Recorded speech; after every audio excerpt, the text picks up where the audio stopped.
ndenge opesi biso nzela kolanda lisusu ebongisa mayaka na 5 mois awa na nkamba yambo papa okolimisa ngai pe biso nyonso bandimi bokolimisa ngai soki nakozala mwa molai pamba te na ebandeli ya maloba ye papa Simon Kimba Mukianga na mokolo na yo le 5 novembre l'an 2020 na ngai emeninga mosika esongisinga lisusu ndenge tozalaki na bato solo tozali bana solokele tozali bana ya lungana tozali bana ya ndenge ndako biologique ma tozala biso toyebi ete ofani biso nyonso bana ya bamusu misato ezali moko te ete batata ntango batiki biso tozalaki nani babebe ou bien tozalaki baage ya ba 7 ans de 5 ans de 3 ans ndenge bapapa batikalaka na maboko mama mwini na 1921 biso nyonso tozalaki deja baadulte mwana aza na likambo na ye oyo batata batikelaki biso koloba te keke nga kaka papa mbela te tozalaki nyonso baadulte mwana moke azalaki te oyo nakobimisa lelo oyo ya papa Mbenza tata ndenge bazali koya ngai ndenge bazali koyebisa ngai. Dernier message na ngai epai ya papa Kisolokele ezalaki na le 23 janvier 1991 ntango wana me asalaki mokanda oyo ezalaki manuscrit oyo atindaka na papa Mfuma Mbanza qui me concernait. Message «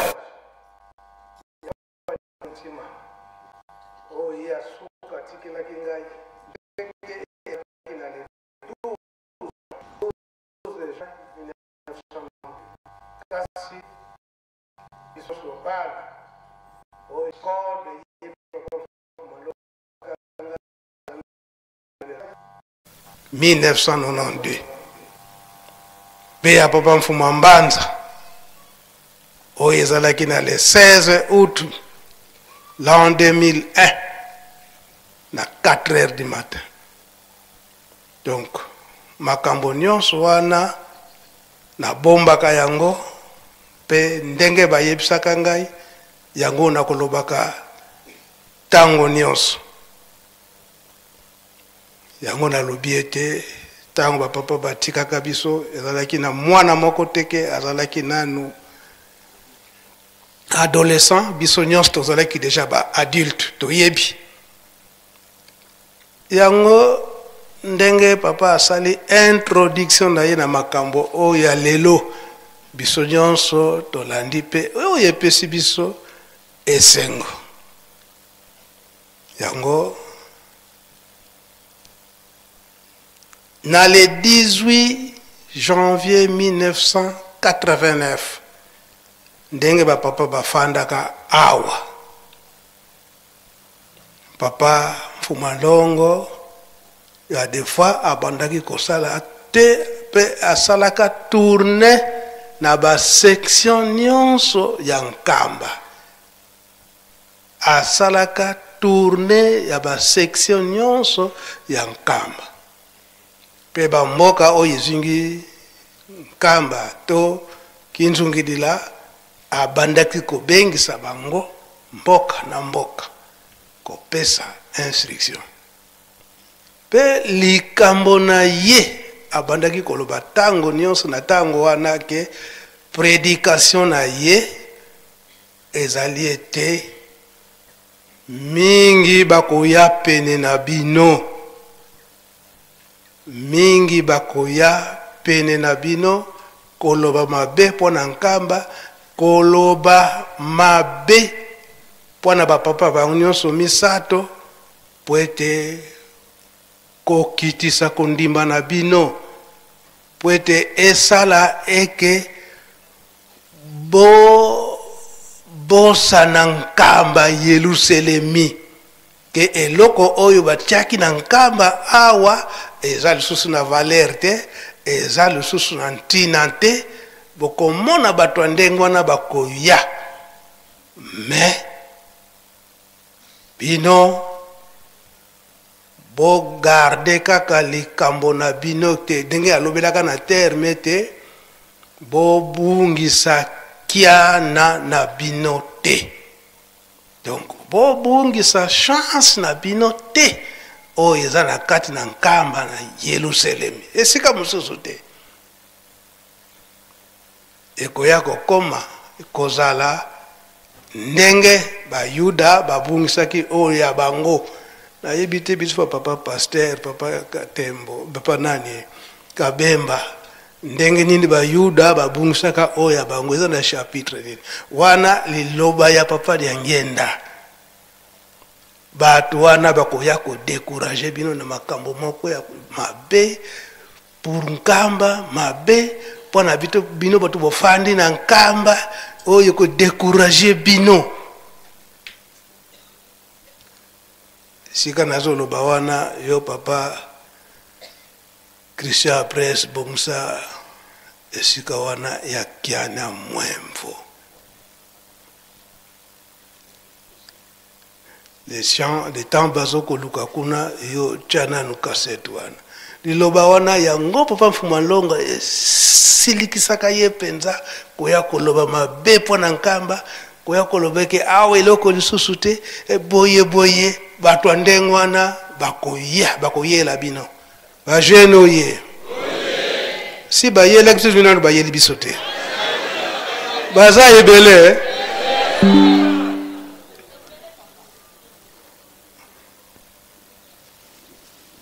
Venez ici. Je voudrais vous entretenir. Un inspecteur, nous, on sait que tu il va me sentir. Inspecteur Kumbandango Katukanga, et que si Boudiaka, notre Kuna, il fait tout pour détruire l'école de Malande. Donc il a fait un rapport. Moi j'ai eu le commissaire d'État. Allez. D'accord. Là c'est vraiment zéro. C'était quand nous sommes le commissaire d'État à la CNA primaire et secondaire venu me rendre c'était le 22 octobre vous aussi, chèque. Eh bien, je parle aux enseignants. Mes chers amis, je sais très bien que les gens ne nous aiment pas. À cause de leurs antécédents malheureux. Et puisqu'ils sont habitués à cette vie-là, et ils sont incapables, je dirais bien. Je pense qu'il n'y a pas d'autres Zaïrois et qui ont pu aider les Zaïrs à connaître un tel niveau que moi. Dans toute la République, nous avons des écoles. En Angola, voilà notre représentant légal, il est là. En Angola, il n'y a aucune école catholique. Il n'y a aucune école protestante, sauf les nôtres. Il n'y a aucun médecin catholique ou protestant en Angola. Jamais. Sauf nous. Nous avons des écoles. J'ai construit un hôpital en Angola. Mais catholique, non. Protestant, non. Sauf nous. C'est-à-dire, si les gens viennent faire des commentaires, vraiment cet inspecteur, il va me sentir quand même. Parce que je ne peux pas toujours tolérer à ce qu'on vienne vous, évidemment, je regrette beaucoup, parce que je sais très bien que vous direz, vous dites souvent, ah, moi je suis venu gagner mon argent. Moi je ne suis pas un Kimbanguiste. C'est un langage qui me choque, moi. C'est ça que je disais au coordinateur national. Et que quand quelqu'un dit, moi je suis venu gagner mon argent, alors vous n'êtes vraiment pas un nationaliste. Parce qu'un vrai nationaliste, voilà, on vous envoie 1 million ici, comme pasteur. Ici. Est-ce que vous l'acceptez? Non, oui.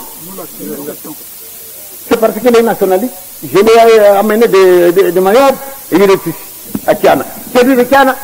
Aujourd'hui, notre église aux États-Unis, c'est formidable. Alors si je prenais celui-là, je l'envoie aux États-Unis. Quel est le mal il y a? Donc si celui-là, cet inspecteur qui vient me minimiser ici, réellement il va me sentir. Je rapporte tout chez le président.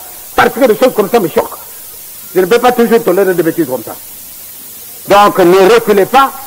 Et quand cet inspecteur vient ici, et qu'il cache de vous harceler avec ce problème, parce qu'il a quelque chose contre moi, mais il me sentira. Il est grand, moi je suis petit, nous verrons. Papa, je m'explique. Il fait tout pour favoriser les écoles protestantes. Oh, mais moi je ne suis pas un gamin. Je suis toutes les situations. Je suis Zaïrois, et je vis aux Zaïrois, et je ne partirai nulle part. Je ne pars pas en Europe pour aller me cacher là-bas. Je resterai Zaïrois. Parce que le bon Dieu m'a donné la peau noire. Tous les noirs, je dis bien tous les noirs. Il n'y a pas d'exception. Que ce soit des Américains noirs, et que ce soit des Australiens ou les aborigènes noirs, des Chinois qui sont noirs, mais il n'y a pas une autre voie. Il n'y en a pas. Adam et Ève, ils étaient des noirs. Aujourd'hui, regardez, vraiment un mouchoir de tête, il faut un blanc me le fabrique. Un papier, il faut qu'un blanc le fabrique. Est-ce que nous n'avons pas des gens qui ont été étudiés en Europe? Beaucoup. Hein? Beaucoup. Et alors, quand est-ce qu'ils vont commencer à réaliser ça? Parce que ah ah! Hey, ya!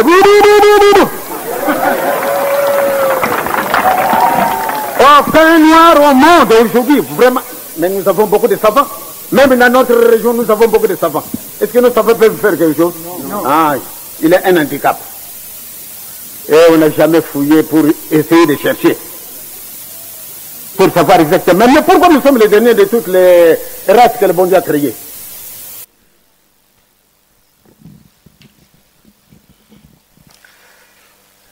Nabanza kotolandi kotomboka ya papa Mfumalongo, papa Dangenda Kuntima. C'était le 18 janvier 1989 awa bafandi na Nkamba. Pwana nini tata wana mimonaki aza mayele, azali inspecteur ya enseignement, azali ko minimiser Nkamba, azali ko minimiser ba papa ndenge bayaki kofanda awa. Tolandi biso moko malamu ndenge kotomboka ya papa Mfumalongo, papa Dangenda Kuntima, malgré audition eza na biso pasi pona ba kasete wan to bombi yango ngonga mulai yango tozo ko pesa na bato a presse ba banda ko continuer ko sokola yango o to continuer ko garder ba archive na biso nyonso wana eza ko pesa makasi na Yerusalemi biso moko tolandi papa Dangenda ndenge nini atomboki na mutu oyo aza ko vwezila Yerusalemi bongo soki azali ko tombokela oyo ba yebite bongo biso bato yebi ya tozo pesa kaka mayele na esika wana ango kaka na papa Mfumalongo kaka na sujet oyo papa ndenge auti kolobela yango na 1988 papa Mfumalongo, papa Dangenda Kuntima na banda salaka tourner presque na este mobimba tourner wana asalaki wana kolamusa bandeko na biso ya est na tango wana ba musicien bazalaka po bakendaka na ba musicien papa Tukemboso bayebi malamu ndenge asalaka rappel na bandeko na biso ya est ko ignorer papa Simon Kimbangu. Papa Simon Kimbangu alakisaki bango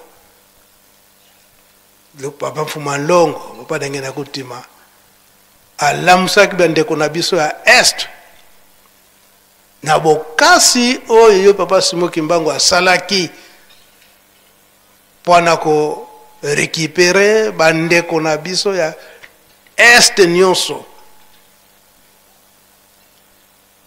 banda 1921 ti akendaki kokoma na Lubumbashi. Ndenge nini mulende oyo Papa Simon Kimbangu asalaki mpona kokanisela bandeko na biso nyonso wana. Mpe na suka Papa Mfuma Longo aye kozongisa makanisi mpo ntango akomaki na Lubumbashi esengelaki eke atya libanga ya liboso mpona botongi temple ya centenaire. Papa Mfuma Longo alakisaki makambo ebele na bandeko na biso banda est ti kuna na Lubumbashi. Yango na pesaki moke po lokola makanisi ekendaki nanga mingi na bengi bandeko ya presse po ete na pesa bango ba point essentiel nyonso wana ti Papa Mfuma Longo akomaki na point wana ya kotia libanga ya liboso ya temple ya Lubumbashi. Yango na pesi ndeko na ngai Papa Christian opesa na détail nyonso na baloba wana Papa Mfuma Longo ndenge asalelaki yango. Pe nakoya kosukisa na likambo ya Papa Simon Kimbangu Kiangani. Ndenge nini aye kokomela na ebonga na ye. Ndenge nini aye kokomela na ebonga na ye. C'est vrai, pona ngai ezalaki mokumba makasi. Mais c'est vrai que ngonga ileki mulai tozwi mikolo ebele mibu ebele kasi lelo tikete na sanza na sukisa nyonso. Yokani le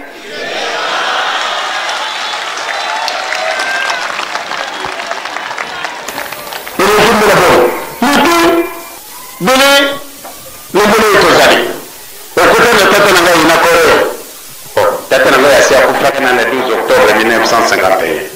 Akufila kwa na Lubumbashi. Na kena kwa njutu na ye. Iza na ngai kuna na Nkamba nyo. Yo za ko lubaya mfana ba oyo bazana yo. Mais tata na ya zali vivant. Oyo Papa Simon Kimbangu me na moni ndenge ni na yibili yo. O yibili ngana ndenge ni. Toleki pambatere kamanere kambo ekuzagala tango nyango alubi kasi binu batu mwindu ndenge Nzambe atindi bisu to yako lubana yo etikali muke Nzambe na binu akulibere binu na ndenge ni naleki banana na midi et demi wana na bandaki wale mizanga ye sika watu kusala masana na bisu abande ba konjiba ya tocha di banga ya na Nzambe temple du centenaire tocha na Shaba. Pourquoi temple monen na Nkamba temple mibale na Shaba? Pourquoi ndako yo solo soko sango nini mwana muke alota kindoto aliyete Papa Simon Kimbangu yoko la kisaye temple de centenaire ndenge yango kuzala ya biya mwana libi bongisa dessin bongisi dessin ndenge Nzambe atindiliye ezali kitoko soko bomoni yango ndako yango awa na se batu batundi kuna na likolo batu batundi kuna na likolo batu batundi. Donc bokuzala batu ebele bozali na quadruple jubé. Donc soko bokoti kuna na kati bamusu bazali kuna na likolo ndenge bokomana bana kwa Nzambe ya Nkamba baoyo boyibi kuna. Donc ndako Nzambe oyo en tout cas tokolimbolela bino bokomana soko ndenge nini oyo biloko za kotala kawa tokolimbolela yango kati soko mona plan mususu nyonso tumitano misale kasi makambo mususu kulimbolela ngo lelo te na lakisi bino kaka ndenge yango tokosirisa yango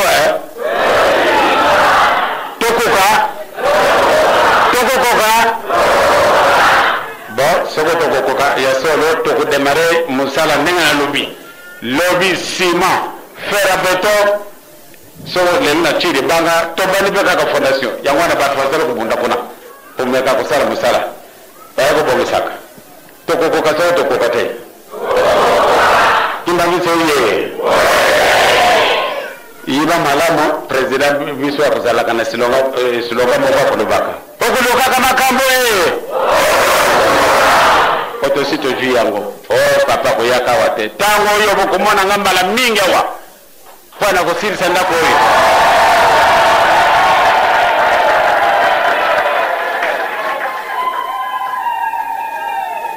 Soko bomoni ngai na bandi kutungusa kabini tous les jours. Bosi likatende a papa yango pe akomi gourmand. Bon kitsa na election ndenge chanan wana di nini botala tubula bomu yobo bula yinungwa tala no ndenge yango ko sala bomoni yango polele tako ya papa te wana na election fondation na vie de face bolo nini ay yango wana pardon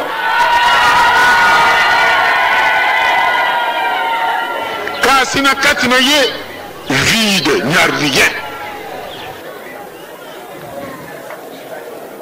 Donc, nous avons amené Bissou et que ça l'a le lingue boye.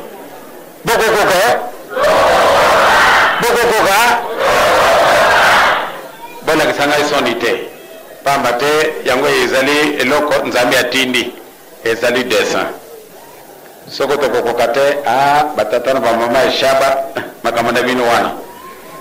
Ngara ko bana ngadi kam mususuté seka na sina silisi na jubile tango mamolayi il est 15h mais et mona ngine tibandeko wa mona ke no bistope tozui parce que mona ni ke nkamba Lubumbashi donc c'est que oyo nyo sezana nkamba na Lubumbashi pe ekozala de yango papa ya ngenda na tango bazo sepela wana lobeki c'est que na kati de oyo bino bosali ezana ngo dessin na kati eloko ezate de ndenge pe tozomona lelo ba temple botolobi ba temple nkamba te mais ba photocopie ba komi ko copier ba temple kotonga par-ci par-là mais oyo nde ezala na kati donc bokoyi ko dessiner na bino ndenge papa ya ngenda lobaki ezana ngo dessin bo dessiner na bino mais oyo ezana kati donc ezaka awa na nkamba bisika mususu ezate de o nyonso bazotonga tonga wana eza nango vide wana papa de ngenda mutalobi yankamba nde ya bilaka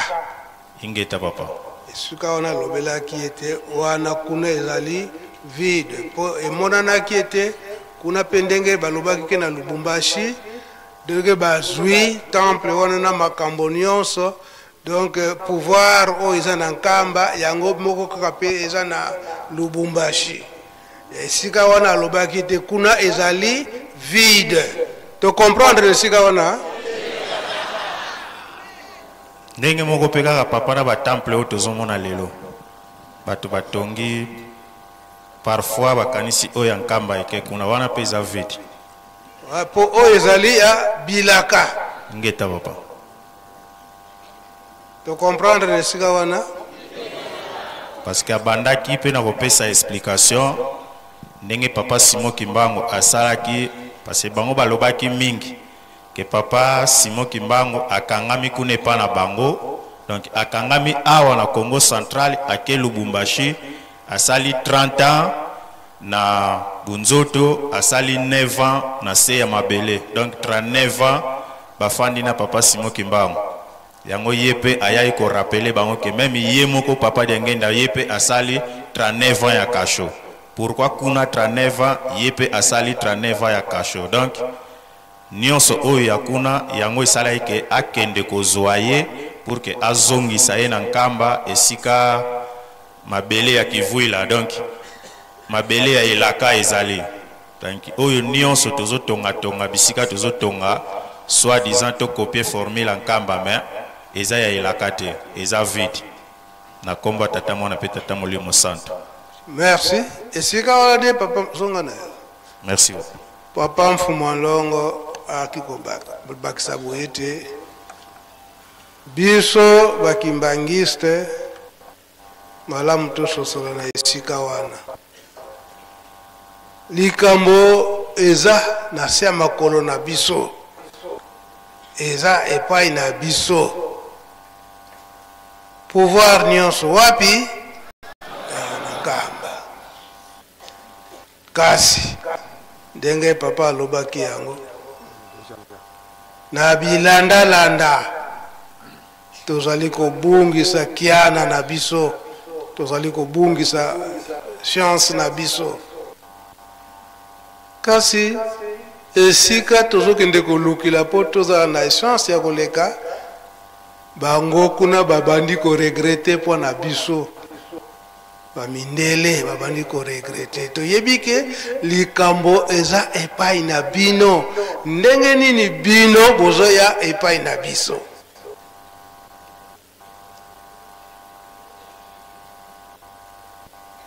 likambo eza pai na bino bino bozoya pai na biso nde esika wana balobaki ete tokondi kofunda bino epai tata molimo santo babongamaka bango nyonso po ete baya kofunda biso kolo eloko tozokobungisanga tozokende kolukulaka yango esika mosusu tolanda nanu ye moko baba mfumu alongo ndenge nini alobelaki yango muntu mwindu alongwa wapi baprofete ya mokili mobimba ya bamondele balobi na ngai ete bino bato mwindu bozalaka prisonnier pendant 4400 ans sikasika wa boloko na bino esisili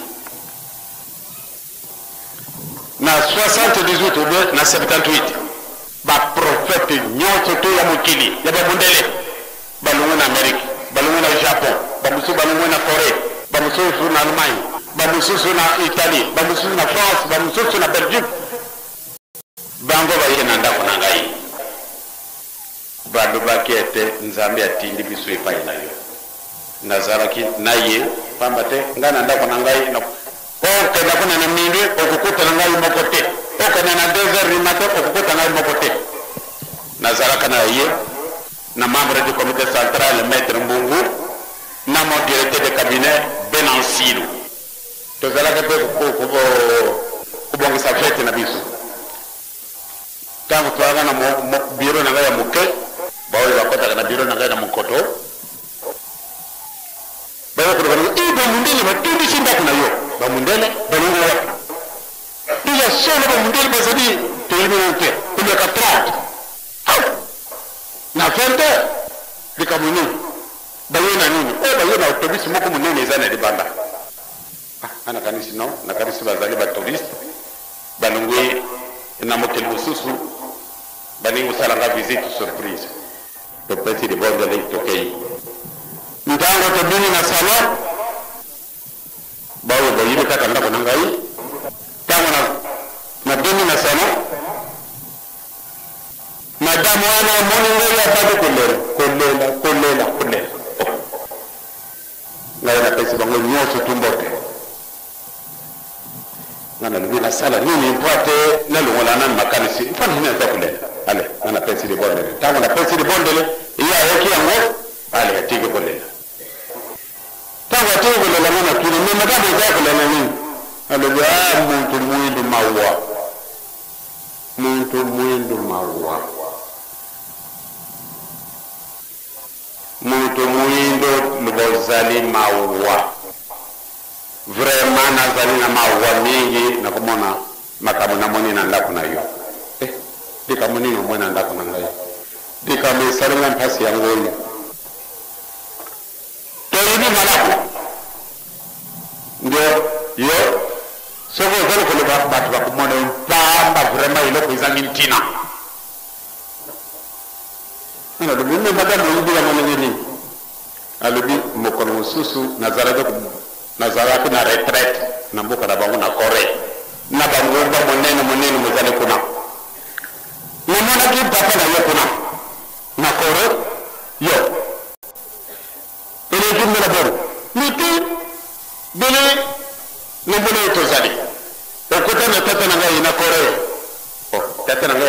pas dans le 12 octobre 1951.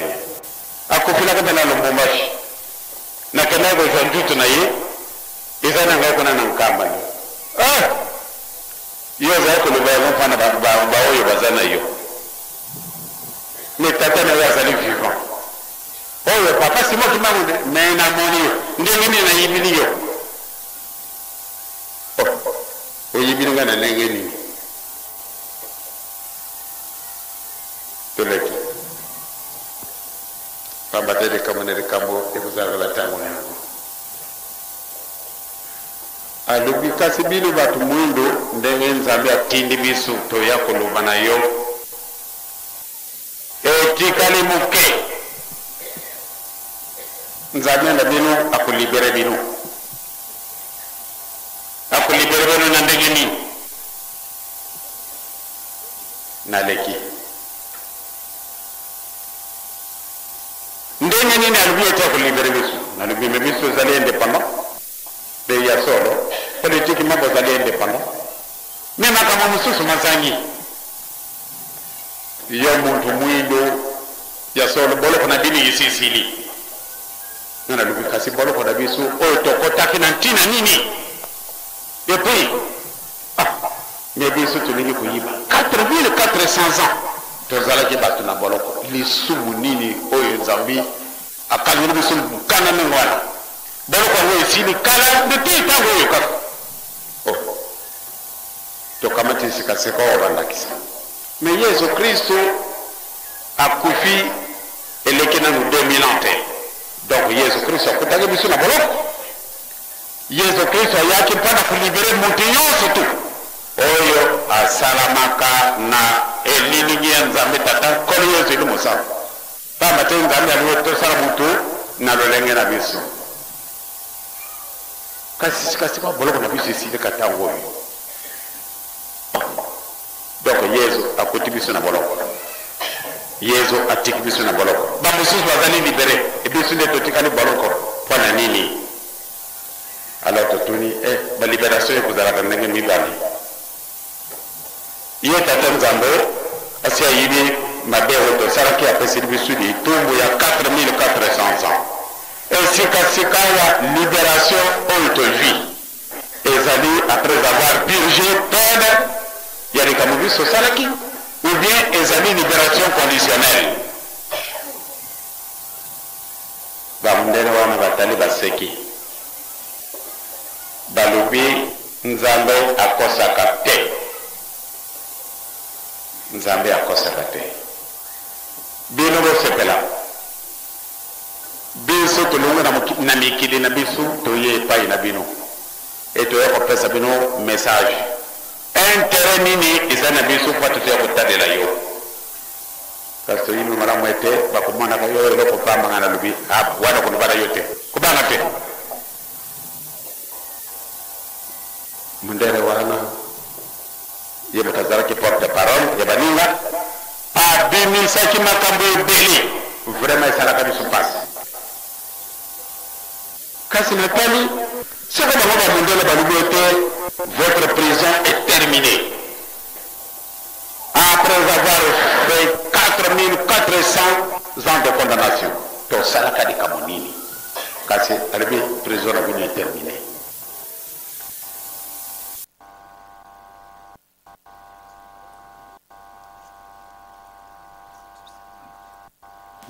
Vagenoi. Tolandite. Boloko na biso esi la yango mikolo nyonso tata molimo santo papa Simo Kimbangu Kiangani aza kolobete boloko na biso esi la te yango la banda na le 3 octobre l'an 2011 likambo wana esalamaka na Mbanza-Ngungu bongo biso oyo tobenga mi bakimbangiste toza na bilembo ya tata Simo Kimbangu ndenge nini tozali kobimba lisusu kokende kolukela epai mosusu. Donc esika wana papa kolobaka te papa Mfuma Longo papa de Ngenda alobaka na 1989 soki tobungisaki kiana na biso malamu tosala mbimba donc kiana voki vididi mbimba basanga mbimba donc osengi bolimisi epai ya bakoko ndenge obebisi ntango wana osengi bolimisi bakoko bazongisili yo eloko wana me biso tokomonaka ete bolimisi surtout ya kofukama eza boye te. C'est très simple ofukami osengi bolimisi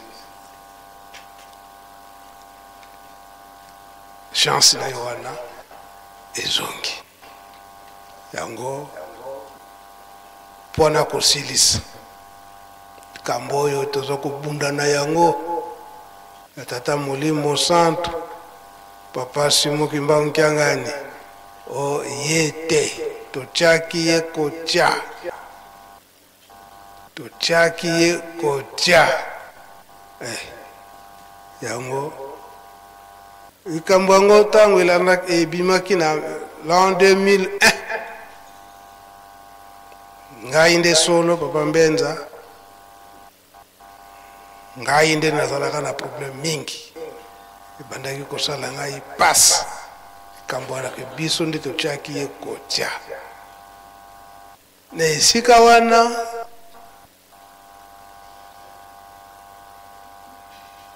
tata moko ayaki kobimela ngai tata wana ntango abimeli ngai na papier na ye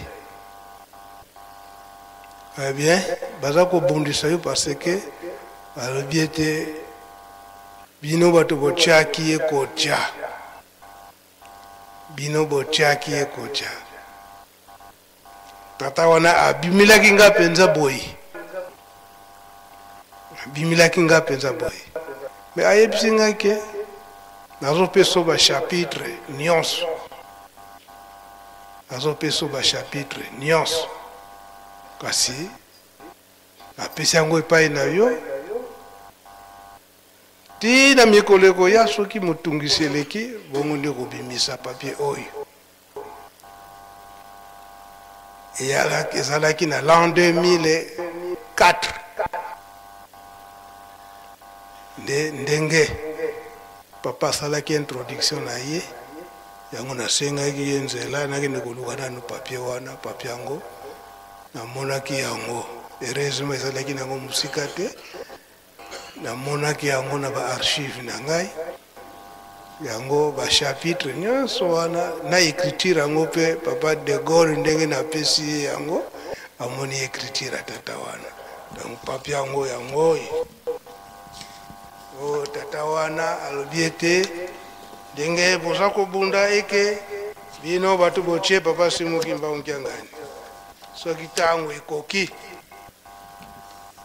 bachapitre yango oyo napesi yo mokanda yango yango oyo mpe napesi bachapitre nyonso epai ya papa de Gaulle akotangela biso mpe nalakisi ye deja ndenge tata wana alakisaki ngai ndenge nini koexplike makambo yango ti okokoma na esika ya papa Simon Kimbangu Kiangani yango napesi nzela papa de Gaulle po ete opesa biso bachapitre papier yango oyo ya ngai te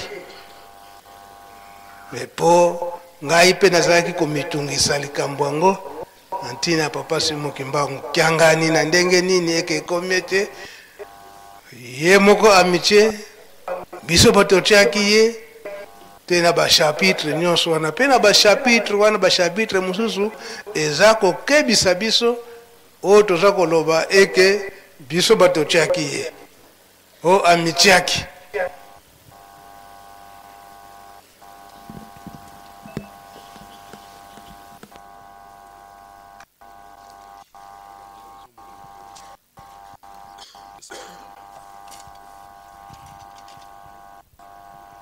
La combo tata mwana peli mousante. Merci beaucoup papa Nkolo tata Songanzila. Na kobandela la mutuna oyo pesaki ndenge nini ba yuda ba bugisaki bokonzi na bango. na ba chapitre 5 ki bongo na koleka na oyo opesinga sima na tozui à la volée 2 chapitres. Tozui Matthieu chapitre 21 verset 43 kuna baza kolobela ete nantina wana nzambe akolongola bokonzi na bango akopesa kona libota muso akobibisela ngo mbuma. Na Matthieu chapitre 23 verset 37 Yesu azali kolela pona Yerusalem abina lingaki kosangisa bino kasi bolingi na bino te bokonzi na bino ekolongwa kino bokoloba te ozana na oyo azali koya na nkomo na nkolo. Donc bokonzi na oyo pona zaka pona kozanga kondima ya bayuda nde nzambe alongolaki bokonzi na bango nde apesaki na libota mosusu oyo kobibisela ngo mbuma nde libota na biso bayindo particulièrement biso bakibangiste.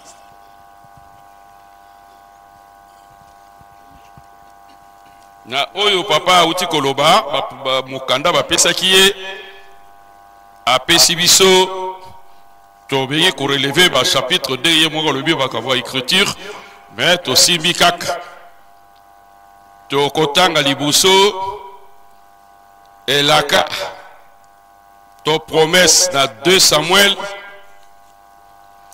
chapitre 7 verset 14. 2 Samuel chapitre 7 verset 14 balobi na biso boye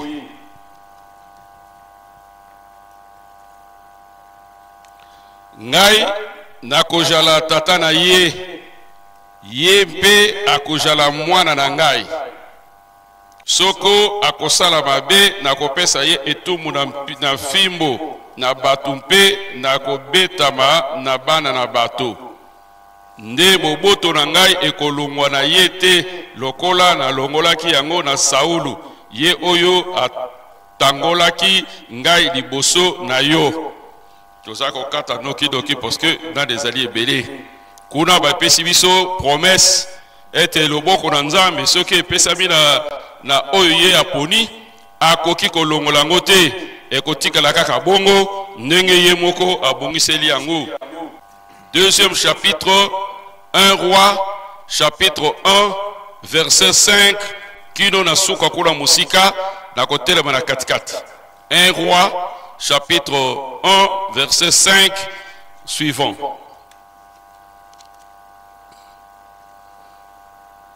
Totanga ngoboye na komo na tata na mwana peli mosanto. 1 roi chapitre 1 verset 5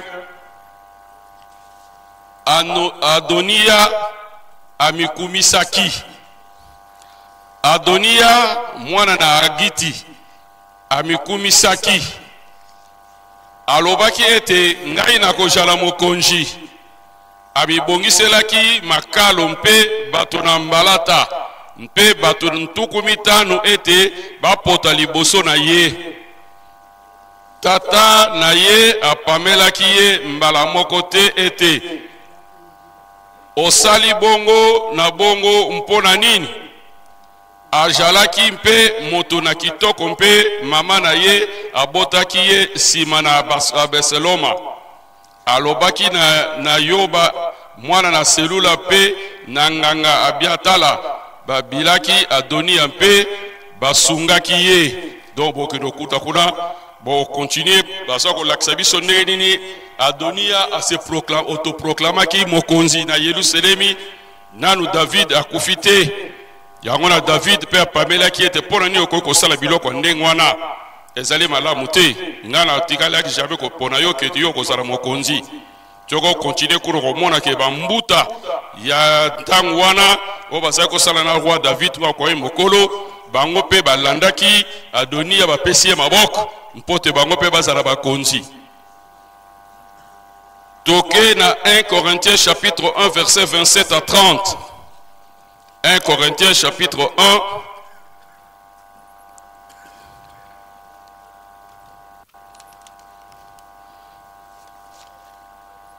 verset 27 à 30. Totanga ngoboye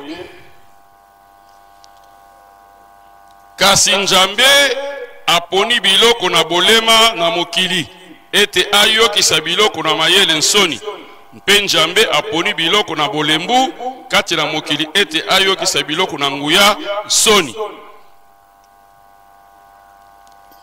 Mpe Nzambe aponi biloko bijangi lokumu mpe biloko bitiolami mpe yango bijali te ete bikomisa mpamba biloko bijali. Yango wana moto moko akoki komikumisa liboso na Nzambe te. Bino bojali kati na Yesu Kristu mpona ye. Nzambe ajalisaki ye mayele mpona biso.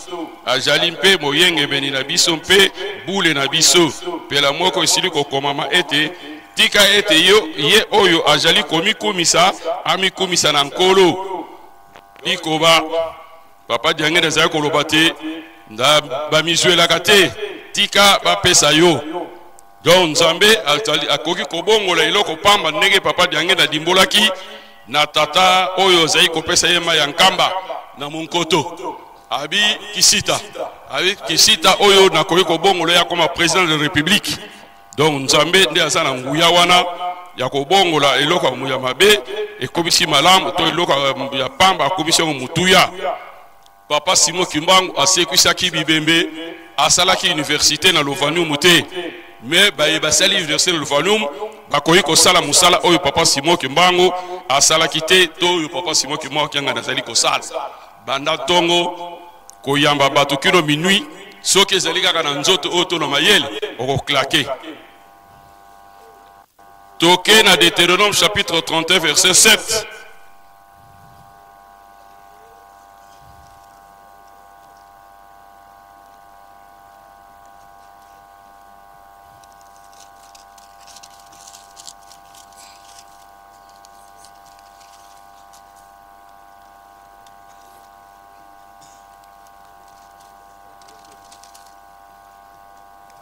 Deutéronome chapitre 31 verset 7. Balobi na biso boyi. Nasima Yosue, nasima Mose abiangaki Yosua mpe alobelaki ye na miso na Israele yonso ete ojala makasi mpe na mpiko malamu mpo ete okokende na bato oyo elongo na kati na mokili oyo Yawe asimbaki batata na bango ndai ete akopesa na bango mpe akotukisa bango libula na yango. Eza ndenge moko pe na verti na verset 20 ete Nzambe azali kolendisa moponami na ye. Tote ye Nzambe nde aponaki Yosua mpote akokotambusa bana Israel kina bango na mboka elaka. Nde Nzambe azali kolendisa ye ete azala makasi azala courageux mpote akopisa bana Israel na esika oyo Nzambe aponaki pona bango. Na ya suka na Jérémie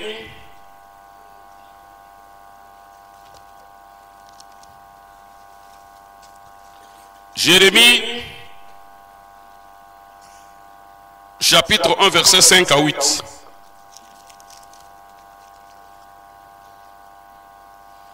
Jérémie chapitre 1 verset 5 à 8. Totanya Moboye.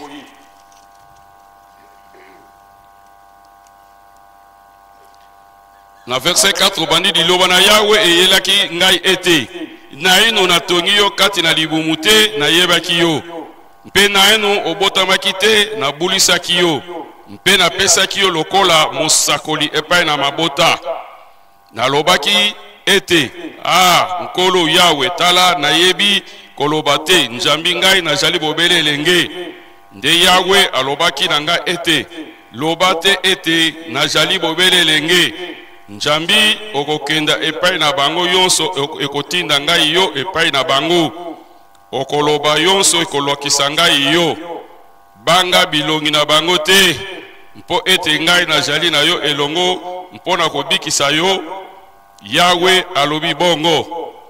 Donc awa Nzambe azali kolendisa Jérémie ete komponama bakomaka Nzambe te kasi babotamaka nde Nzambe. Esaïe chapitre 7 verset 14. Mwanje na Yawe alobi na mama Maria ete okozwa zemi okobota mwana mobali okopesa ye kombo Emmanuel eli kobate Nzambe kati na bato. Yango na biso reki kongo tolobaka te kimfumu ntumbwa kinganga semwa. Donc babotamaka bakomaka Nzambe te ndenge bamosusu balobaka te Yesu azali nzambe mpo akufaki asekwi donc ande kokufa koseko ezali conséquence mais nde Yesu abotamaki nzambe buta likolo azalaki nde nzambe. Voilà moi ndambo tosuit en parcourant papa na oyo opesi biso na komba tata mwana mpe libo santo. Amen. Merci papa de Gaulle. Merci papa. Toyebi ete makambo oyo nyonso tozwi yango à pied levé ndenge tozwi bachapitre biso toyebi kolembola mukanda na tata nzambe donc ntango tokozonga totanga malamu surtout na suka na chapitre wana koloba ete bokonzi ya papa Simon Kimbangu Kiangani ezali te eke biso bato topesi ye kasi banda na ebandeli esi afanda na ebongwa na ye toyoki makambo nyonso ndenge nde ayebisi biso ndenge nini bapesaki ye mission ya kotonga Yerusalemi na makambo nyonso wana oyo toza koloba ete ye akende bongo soka ke misala nyonso wana kolobi ete ngai na silisango toyokanaki ndenge wana te eza boye te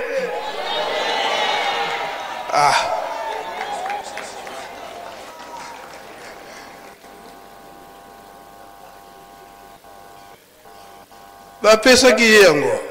Donc message nanga on a uti kotangisa papa yango wana depuis l'an 2004. Depuis l'an 2004 oyo tozali kobundisa bokonde tata Simon Kimbangu Kiangani biso tongai na yebi makambo yango malamu yango tokolobaka tango nyonso te likambo ya molimo ezalaka très compliqué eza boye te yango bayebisaka biso eke ozwi likambo ya molimo kimana nupa ye moko alakisa yo ndenge nini ekozala eza boye te yango emonanaki na 1988 na Lubumbashi tumone yango papa Diange na lobeli yango ye papa Fumolongo aza kokende po atia libanga ya botongi ndako Nzambe Lubumbashi kasi kuna esi emonanaki mondimi ke ye azwi plan a imposé yango pa ya papa Diangenda tata Nzambe bako imposaka ye imposaka te papa pe abombaki te ke soki bosalili yango boye bakeke awa ezali vide maso eza wapi na nkamba oyo esi eselama ndako Nzambe na nkamba nde kuna maso nde ezali pe abakisi te oyo pe eza bilaka te ya bilaka eza wapi na nkamba biso toza kolanda kaka maloba ya batata ndenge batikalaka biso yango pona ngai lelo abanze ke na sukisi na nga wana okomba tata mwana pe tata molimo sana.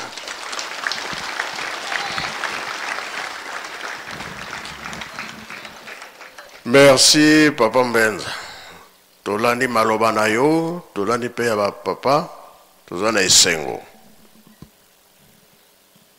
kasi ndenge tozolobela yango ekeke ya mine ya suka yango papa Mfumalongo alobela ete litanga moko yuti likolo tanga ya mai ekwei na nini osea siku esali nini elakisike mokili